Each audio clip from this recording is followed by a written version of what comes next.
This is the Education Business Podcast for consultants and business owners providing services in schools. I'm Claire Riley, and I'll be sharing how to start, grow and scale your education business. Happy New Year! This is the first episode of 2022. I've been saying it that much, and it's obviously 2021 now, that I feel like it should be 2023 already, so I've nearly lost a year.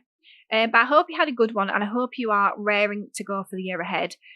I have got my plans in order, and I am ready to get going. And in Education Business Club, which launched last month in December, I got asked a really good question. It was quite recently, and the question was this. Claire, I'd be really curious to know why you're pivoting to Education Business Club. What's your motivation to keep adding services when what you have is already doing really well? And I thought, oh, what a great question. It kind of riled me in some kind of way as well, that I really wanted to respond and not explain, but it's important to show what the reality is rather than the perception. So I want to start with saying that I wouldn't use the word pivoting, because pivoting means switching or changing. And this isn't about switching. This is about building. So I would love to delve into this on this podcast. And I thought, what a great episode to kick off 2022 with, about building. So why have I started another business then? I thought it'd be helpful to run through my reasons with you now. I was once on a mastermind where the speaker said there are two types of entrepreneur. There's the lifestyle entrepreneur, someone who wants to build a great business to support the life that they really want to have, to be able to afford the things that they want and to travel anywhere that they want to travel to. Then there's the empire builder. This person just keeps going and wants to build a legacy, work towards a bigger worldwide cause, and generally just thinks and does big. I heard this in 2019, so the company was a similar size to what it is today in terms of numbers of employees, and I resonated so deeply with one of those descriptions, and everything I'd done so far made sense to me in that moment, and no prizes for guessing which one I am. Obviously, I see myself as an empire builder. What's interesting is that if there was ever a trait to strongly fight against the typical teacher mindset when we leave teaching and we go into business, then this is it. But here I am, an ex-teacher and an empire builder, and I'm okay with that. So I've got 6 reasons that I kind of want to run through, really, of why I'm building my empire. And I guess what I'm hoping is that it kind of sparks some things that maybe you should be thinking about as well, maybe gives you some inspiration. So number 1, I want to. I'm an entrepreneur and I want to build an empire. You know, I've always loved the idea of creating and building. When I was in performing arts, because I did a lot of years in performing arts, it was all about creating and building the show. I love to choreograph, I love to direct, I love to write. And if I'm building a business, then I'm building it big. And big can mean different things for different companies as well. So I know Education Business Club's big will be different to Classroom Secrets big. But even at 37 years old, 9 years after I started Classroom Secrets, I'm just still full of ambition to drive and to build more. Creating and building is just what I have to do with my life. It's one of my values. So it was always the plan then to have more than one company over time. I just wasn't sure what the companies would be in time. And in one of my coaching sessions with my coach, she asked me what the first thing I would do is if I had to go and start a new life on Mars. And the answer obviously was build. Well, I build things. I need to build things. And so that's reason 1. I want to and have to and need to build. That's who I am. Number 2, I want to do what I love to do, which is develop people and teach. That is what I'm good at. Creating training in-house at Classroom Secrets, and now at Education Business Club externally. I love to reflect on what I've learned and then share it. And the benefit is that it really helps people grow, which I love to see as well. And it gives them, this ammunition to achieve the goals that they want to achieve. And, the very thought of that just lights me up inside. And if I had to put that feeling into a picture, I'm not like a massive, like, I'm not a fangirl. I don't find famous people like, oh my word, I'm not that kind of person. But if I had to put it into a picture, I would be that kind of person. And it'd be like me trying to climb up onto the stage to meet a superstar while the bouncer's holding me back. That's how I imagine it in my mind. I feel that urge to dive in and just get involved, even when I just think about it. So, how do I get to develop people and teach them then when I'm the CEO? And how do I have enough time? Well, firstly, I wanted to do it, so I've made time to create content for Education Business Club. And usually it's the thing that I do at 5 a.m. because that's when I love to write. And I also play to my strengths. So, I don't personally have this massive team. I line manage my VA Jade and our 2 directors, and much of the day-to-day actually happens without me. So how you spend your time in your business is really important. I'm still so involved at Classroom Secrets. I don't want you to take away from this that I'm not. Like 80% of my work time is actually spent on Classroom Secrets, but it's what I do there that is important. So my role at Classroom Secrets in some respects is a bit like a consultant, and everything is linked to developing people or product in some way. So if you set it up right, you can get to a place where you mostly do the things that you want to do. And that's not sipping champagne, by the way, on the side of a boat. But getting to do the value add things that you enjoy.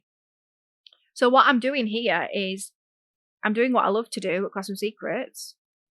And then I want to talk about my experiences. And so I'm getting what I love to do at Education Business Club as well. Number 3, I'm thinking more about safety. I know you might not be ready to start thinking about this, but there is a safety element to it. I've got a family, a young family, and we all rely on Classroom Secrets. There is no contingency. As I've grown and I've gained more experience in business, I've started to think more about the risks, and at any point, the government could decide to provide free resources to schools which would decimate our industry. And you might think I'm being a little far-fetched and overdramatic, but I've told you before that we've got our ear to the ground with education news, and this almost happened in the first pandemic. So we have one product at Classroom Secrets, resources. So what would become of Classroom Secrets then?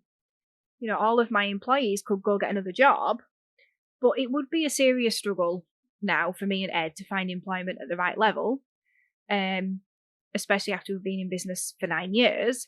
And anyway, I think we both hate to be employed now. But the point is, we'd both struggle to get a job at this level after being a business owner for so long. And what if our circumstances changed as well? What happens if it wasn't that? What happens if one of us got ill? I get weekly offers for investors to take Classroom Secrets off my hands. And at the moment, I'm not interested. But what happens if something happened and all of a sudden it became a good option for us? Well, what would we do for money after the payout? How would we live and support our young family? So the answer to these questions, of course, is building multiple streams of income. So Education Business Club isn't the only other company I'm building. In 2022, I'm going to be building the 3rd company that has been on the back burner for so long, and all of this is about security for our family. When you're employed, it's easy to feel safe, and in some ways, it is a little ignorant. Not in an ignorant way. It's just that you don't realise what goes on behind the scenes. And when you've grown a team and then you're responsible for a sizable salary bill, it's easy to see how it could just all topple. So why have I waited this long if it's so important? Well, number 4, I'm now ready. You need to be ready. So Education Business Club has been on the cards for about 4 years. What I didn't do is just pluck anything out of the air when I first felt the need to start moving towards a safety net. I waited to find something that I really wanted to pour my heart into and spend time creating. Something that felt easy because I'm so inspired, and not hard because it really wasn't my thing. And this is beneficial for you as well, because the fact that I waited so long, the advice that I now have is very different to what I would have done 4 years ago, because I've learned so much since then. So I know that what I can say now is so much more valuable to you. But I needed Classroom Secrets to be ready as well, so that I could work on something new. I also wanted to build a property company. I've wanted to build a property company for at least 5 years now. And property was on my goals list in 2020 and in 2021. And that's a thing I didn't follow through on. And if I had to analyse why I let that slip, I'd say that I've let children being at home, being homeschooled, stop me from doing that. And then I've prioritised the creation work, which is obviously what I really love to do. So I've worked on Classroom Secrets things and Education Business Club things instead. But I can do all of them if I plan my time carefully. And so that's why now since September, me and Ed have thinking days on a Friday, because it allows us time to obviously think for the big ideas, but also work on this new venture. And when I was at that mastermind 3 years ago, I knew that I wanted to build, but I also didn't have the means to. And when I look back, I can see how unstable the team was due to quick succession in hiring. Ed and I were much less experienced. We were still needed for some of the day-to-day functionality. Many staff members were trained, to push things upwards rather than use their experiences and check in at points. And, that was mine and Ed's fault. That was led by us because we didn't know what we didn't know. So building other companies back then, it would never have worked at that time because I wouldn't have been able to give time to it. That's kind of why it went on the list, but it never got done. And I created myself this glorified admin job back then. But now, I've spent the last 2 years reshaping and developing the team and doing what I'm supposed to do. It's all about having the right people in the right seats in order to be able to give your attention to a new thing. And it's taken me a long time to get here. And that's why I'm now ready. Number 5, it doesn't stop here. So I've got big plans for Education Business Club. I've got a lot of help that I want to give and lots of people I want to help. So I've started with the live sessions for a small group of education entrepreneurs, which you can join, by the way. Just visit educationbusinessclub.co.uk/beta club. But I've got big plans for Education Business Club in 2022. And I want a lot of members by the end of the year. I've written down my target. And I want to offer the most value of anything of its type because I know that I'm in a position to deliver that. I've got the experience, I've got the team, and I've got the experience of managing the team to give you that. So over the next few years, Education Business Club, it's going to have multiple income streams. It's going to include helping teachers step out of the classroom and providing services to other education businesses. So you can see for me, Education Business Club, it's not just this side thing. It's this whole new exciting business with potential of its own.